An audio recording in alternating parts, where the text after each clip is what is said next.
जीवन यात्रा में आपका स्वागत है, जहां हम आपको दुनिया भर की महान शख्सियतों के जीवन की प्रेरणादायक कहानियां सुनाते हैं। इस विशेष कड़ी में हम आपको उस महान हस्ती की कहानी बताएंगे जिन्होंने भारतीय सिनेमा और रंगमंच की नींव रखी।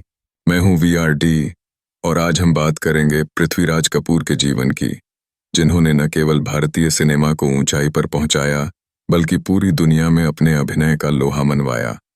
पृथ्वीराज कपूर का जन्म 3 नवंबर 1906 को लायलपुर, अब फैसलाबाद, पाकिस्तान में हुआ था।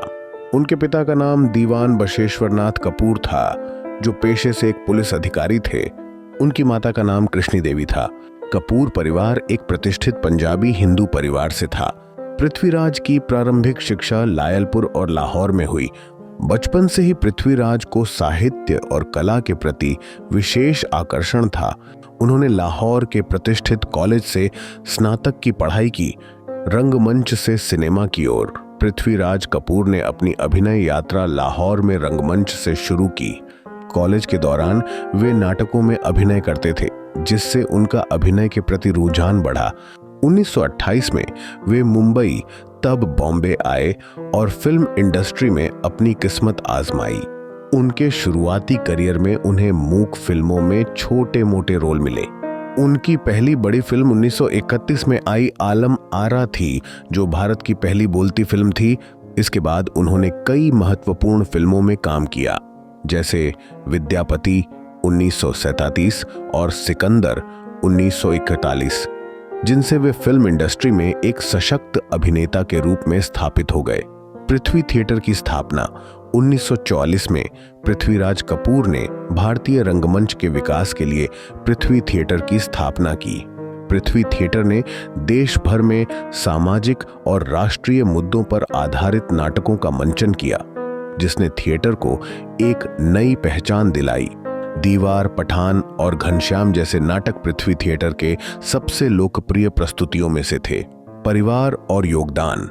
पृथ्वीराज कपूर ने राम सरणी मेहरा से विवाह किया, जिनसे उनके 3 बेटे हुए, राज कपूर, शम्मी कपूर और शशि कपूर। कपूर परिवार भारतीय सिनेमा का एक महत्वपूर्ण हिस्सा बना और उनकी तीनों संतानों ने सिनेमा में महान योगदान दिया।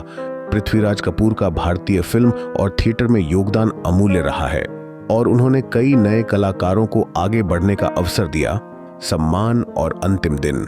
पृथ्वीराज कपूर को 1959 में भारतीय सिनेमा का सर्वोच्च सम्मान दादा साहेब फाल्के पुरस्कार दिया गया। यह पुरस्कार उन्हें भारतीय सिनेमा के प्रति उनके अविस्मरणीय योगदान के लिए मिला। 29 मई 1972 को पृथ्वीराज कपूर का निधन हो गया और भारतीय सिनेमा ने अपना एक महान स्तंभ खो दिया। निष्कर्ष। पृथ्वीराज कपूर का जीवन एक प्रेरणादायक यात्रा है, जिसमें संघर्ष, सफलता और सिनेमा तथा थिएटर के प्रति असीम समर्पण शामिल है। उन्होंने भारतीय सिनेमा और रंगमंच को जिस ऊंचाई तक पहुंचाया, वह आने वाली पीढ़ियों के लिए एक प्रेरणा स्रोत बना रहेगा। उनकी विरासत आज भी कपूर परिवार और उनके द्वारा स्थापित पृथ्वी थिएटर के माध्यम से जीवित है। तो दोस्तों, यह था हिंदी सिनेमा के पापा जी, पृथ्वीराज कपूर का सफरनामा। कल फिर मिलेंगे एक और अनसुनी दास्तान के साथ। सुनते रहिए और फॉलो करना न भूलें, क्योंकि असली कहानियां यहां जिंदा होती हैं।